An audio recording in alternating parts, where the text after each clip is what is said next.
Greetings, adventurers. This is DM Kurt, and I want to talk to you about critical fails and critical fail mechanics in D&D. So, I am not a fan of critical fails because of the way they're usually done. So, what generally happens is a warrior type will roll his d20 to hit and get a 1. And if you use a critical fumble table, then that 1 is not only a miss, but some sort of penalty. Okay.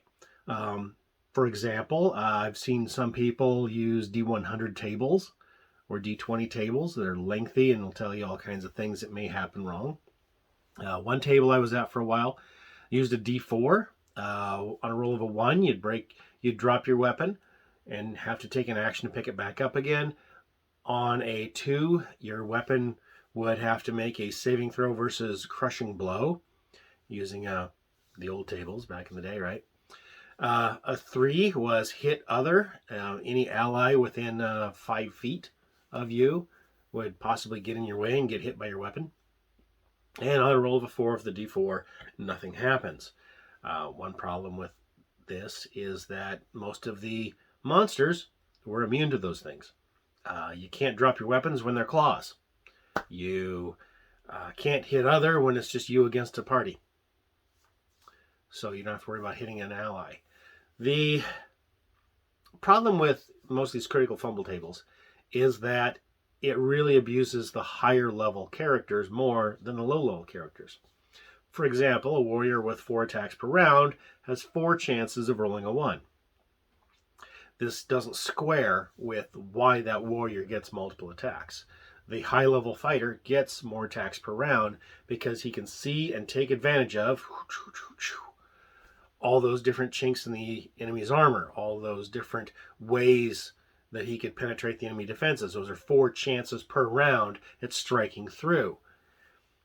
And it's like the opposite. You get more comical and more inept as you go up in experience, and that just doesn't work for me. And also, you got to figure out, what are you going to do with your critical fumble tables? Who are you going to apply it to? Generally, it's only a roll to hit with a weapon. Well, in 5e, you have spells that require a roll to hit. Are you going to apply the same criteria for that?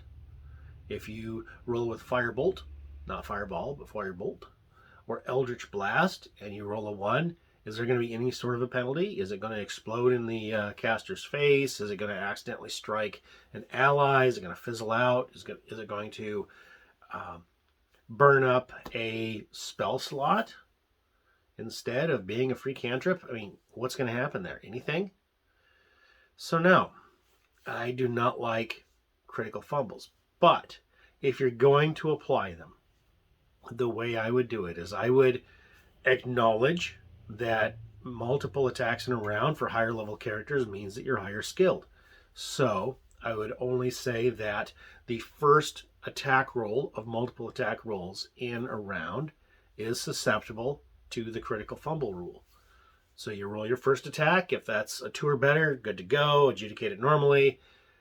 If it's a 1, critical fumble. And all of your attacks after that, you have to roll those separately from the first one. And if any of those are 1s, they're just misses. If they're 2s, maybe they're a miss. They probably are. And you just go about your game. But that's my only solution for the critical fumbles. Either only apply it to the first attack per round, or not at all. DM Kurt, out.